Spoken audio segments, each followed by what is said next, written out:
అదే RTV app వార్తల్ని క్షణాల్లో చదివే అవకాశం ఉంటుంది. ఒక న్యూస్ పేపర్, ఒక టెలివిజన్ ఛానల్ మీ చేతుల్లో ఎప్పుడూ ఉంటాయి.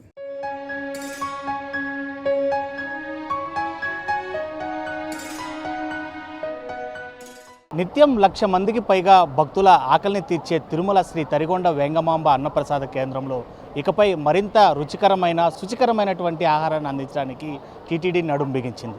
నూతనంగా బాధ్యతలు చేపట్టినటువంటి తిరుమల తిరుపతి దేవస్థాన కార్యనిర్వహణాధికారి శ్యామలరావు ఆ దిశగా ఇప్పటికే food safety and standards of ఇండియాతో, అదేవిధంగా దేశంలోని పాకశాస్త్ర నిపుణులు, చీఫ్ చెఫ్లతో, అన్నప్రసాద కేంద్రంలో ఉండేటువంటి సిబ్బందితో కీలకమైనటువంటి సమావేశాన్ని నిర్వహించి అన్నదాన సత్రంలో ప్రస్తుతం భక్తులకు అందిస్తున్నటువంటి ఆహార భోజనాల్లో మరింత నాణ్యతను పెంచాలి, స్వచ్ఛమైనటువంటి ఆహారాన్ని అందించాలి అని చెప్పి కూడా వారిని ఆదేశించడం జరిగింది. ఇకపై భోజనశాలకి అవసరమైనటువంటి ఆహారాన్ని వండడానికి కొనుగోలు చేసేటువంటి ముడి సరుకులను మొదటగా ల్యాబ్లో పరిశీలించిన తర్వాత మాత్రమే వాటి నాణ్యతను ఆధారంగా చేసుకొని వాటిని కొనుగోలు చేయాలని నిర్ణయించారు. ఆ దిశగా food safety and standards of ఇండియాతో ఒక ల్యాబ్ను తిరుమలలో శాశ్వతంగా ఏర్పాటు చేయడానికి కూడా ఆదేశాలు జరిగిపోయాయి. అయితే ఇప్పటికే భోజనశాలలో, అన్నదాన సత్రంలో విధులు నిర్వహిస్తున్నటువంటి సిబ్బందికి సైతం ప్రముఖ పాకశాస్త్రంలో నైపుణ్యం కలిగినటువంటి నిపుణులతో వారికి ట్రైనింగ్ ఇప్పించడమే కాకుండా పరిశుభ్రత, అదేవిధంగా లోపల స్టోరేజ్, అయితే ముడి సరుకులు అయితేనేంటి, కాయగూరలు, అదేవిధంగా ఆహార పదార్థాలను ఏ విధంగా స్టోరేజ్ చేయాలి, ప్రస్తుతం ఆహారం వండడానికి ఉపయోగిస్తున్నటువంటి అధునాతన యంత్రాల్లో నూతన ఆధునిక పద్ధతులను ఎలా అవలంబించాలి అనేటువంటి దిశగా కూడా ఈ సమావేశం జరిగింది. మొత్తం మీద ఆ సమావేశంలో అన్ని నిర్ణయాలు తీసుకోవడం కూడా శరవేగంగా జరిగిపోయాయి. ఇక అతి తక్కువ సమయంలోనే తిరుమలకి రాబోయే శ్రీవారి భక్తులకి మరింత రుచికరమైన స్వచ్ఛమైనటువంటి ఆహారాన్ని అందించడానికి టీటీడీ అడుగులు ముందుకు వేసిందని చెప్పొచ్చు. ఇక ఎందుకు ఆలస్యం, తిరుమలకు వచ్చే ప్రతి భక్తుడు food safety of standards authority of India ఆధ్వర్యంలో పూర్తి నాణ్యమైన స్వచ్ఛమైనటువంటి ఆహారం లభించేటువంటి తిరుమల శ్రీ వెంకటేశ్వర స్వామి అన్నప్రసాద కేంద్రంలో, తరిగొండ వేంగమాంబ అన్నప్రసాద కేంద్రంలో స్వామివారి యొక్క మరో ప్రసాదంగా భావించే భోజనాన్ని ఖచ్చితంగా తిని వెళ్ళండి.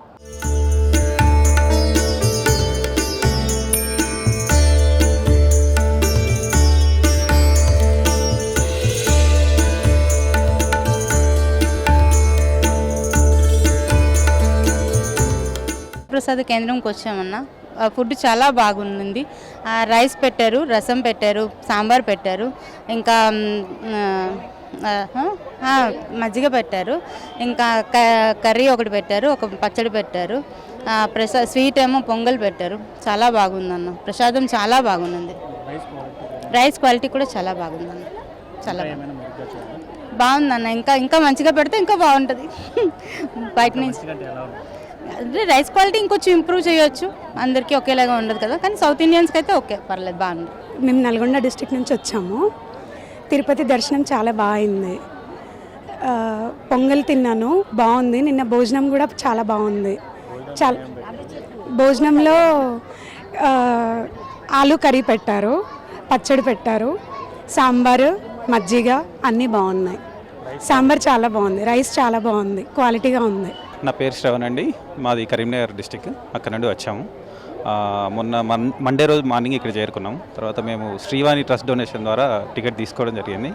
స్వామివారి దివ్య దర్శనం జరిగింది, చాలా బాగా జరిగింది. ఇక్కడ అన్నప్రసాద కౌంటర్ కూడా వచ్చాము. ఇక్కడ అన్నప్రసాద వితరణ కూడా చాలా బాగుంది. పొంగలి వితరణ జరగబడింది, దానికి తగ్గట్టుగా ఒక చట్నీ, ఒక సాంబారు ఇవ్వడం జరిగింది. చాలా బాగుంది, రుచికరంగా ఉన్నాయి. ముఖ్యంగా వాళ్ళ సేవకులు చాలా చాలా శ్రద్ధగా సేవ చేస్తున్నారు, చాలా చక్కగా వితరణ చేయడం జరుగుతుంది, చాలా బాగుంది. తెలంగాణ సిద్దిపేట జిల్లా గజ్వేల్ మండలం ప్రజ్ఞాపూర్ నుంచి వచ్చాము, హైదరాబాద్ బేసిక్లీ. మేము నిన్న వచ్చాము, దర్శనం అయింది. వెంగమాంబల ఫుడ్ కూడా బాగానే ఉంది. పప్పు, చారు, పెరుగు, అన్ని రకాల ఐటమ్స్, రైస్ కూడా బాగుంది, సర్వీస్ కూడా బాగుంది, మన ఇంట్లో తిన్నట్టు ఉంది. బాగుందండి, రసము, సాంబారు, ఒక కర్రీ, స్వీటు, మనం ఇంట్లో ఎలా అయితే ఫంక్షన్స్కి ఎలా తింటామో అలా ఉంది. ఓవరాల్ అయితే బాగుంది. మేము వంటలు ఇప్పుడు తినాలనే ఇళ్ళకి వచ్చాం. పాలకొల్లు నుంచి వచ్చాం, స్వామివారి దర్శనానికి వచ్చాం. చాలా బాగా దర్శనం అయింది. ప్రసాదం చాలా బాగుంది. పొంగల్, సాంబార్ తీసుకున్నాం, చాలా బాగుంది. నిన్న లంచ్ కూడా చేసాం. లంచ్లో చక్కెర పొంగల్ ఉంది, ఒక కూర ఉంది, ఒక చట్నీ ఉంది, చాలా బాగుంది. నా పేరు పద్మావతి. హాలే నుండి వచ్చాము. బాగుంది. స్వామివారి దర్శనం బాగా జరిగింది. ప్రసాదం అన్నప్రసాదం బాగా జరిగింది. ఇప్పుడు పొంగలి బాగా పెట్టారు. బాగుంది, సూపర్ ఉంది, మంచి జరిగింది. మాకు ఎప్పుడు వచ్చినా మంచి జరుగుతుంది తిరుపతి. అన్నీ బాగానే పెట్టారు, నాకు నచ్చాయి. అన్ని కూరలు అన్నీ బాగానే ఉన్నాయి. ఇంకా అన్నం కూడా నాకు నచ్చింది, సాంబార్ కూడా బాగుంది, అన్నీ బాగుంది. వీళ్ళు వెస్ట్ బెంగాల్ నుండి వచ్చారు ఇక్కడ దర్శనం చేసుకోవడానికి. భోజన్ కేసా హై? భోజన్ అచ్చా హై. కానీ ఫెసిలిటీస్ అయితే స్టార్టింగ్ నుంచి మొత్తం క్లియరెన్స్ అన్ని క్లీనింగ్ అన్నీ బాగానే ఉన్నాయి. నెక్స్ట్ ఈ ఫెసిలిటీస్ ఎలా మెయింటైన్ చేసి సరిపోతుందండి, ఏం ప్రాబ్లం. కర్రీస్ పచ్చడి పెట్టారు, చక్కెర పొంగలు పెట్టారు, బెండకాయ కర్రీ పెట్టారు, రైస్, కర్డు, నెక్స్ట్ సాంబారు, రసం అన్నీ కూడా బాగానే ఉన్నాయి. సాధారణమైన వ్యక్తి ఎలా తినాలో ఆ విధంగా ఉన్నది. ఫెసిలిటీస్ అన్నీ బాగున్నాయి, క్లీనింగ్ బాగుంది, అన్నీ బాగున్నాయి. కాకపోతే ఒక చిన్న రిక్వెస్ట్ ఏంటంటే ప్రసాదం ఒక పర్సన్కి 2 ఇస్తున్నారండి.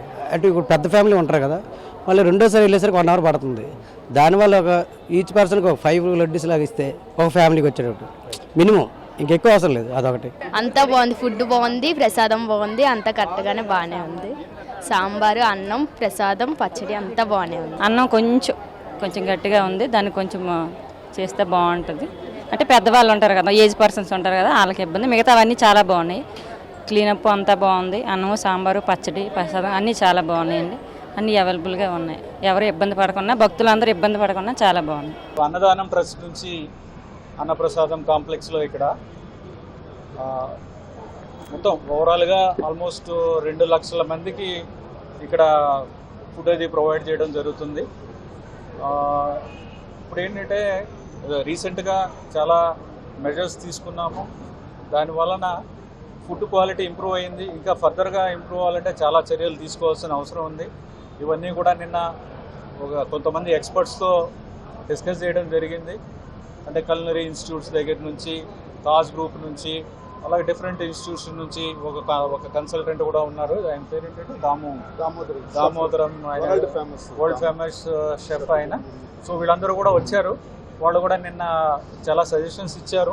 సో ఆ సజెషన్స్ ప్రకారం కొన్ని ఇమ్మీడియట్గా తీసుకోవాల్సిన చర్యలు ఉన్నాయి.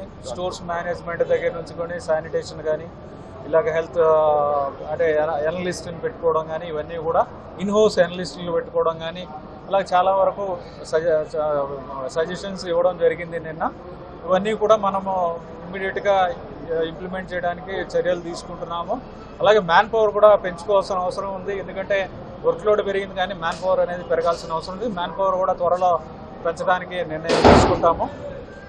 అలాగే లాంగ్ టర్మ్ ఇవి మోడర్నైజ్ చేయాల్సిన అవసరం ఉంది.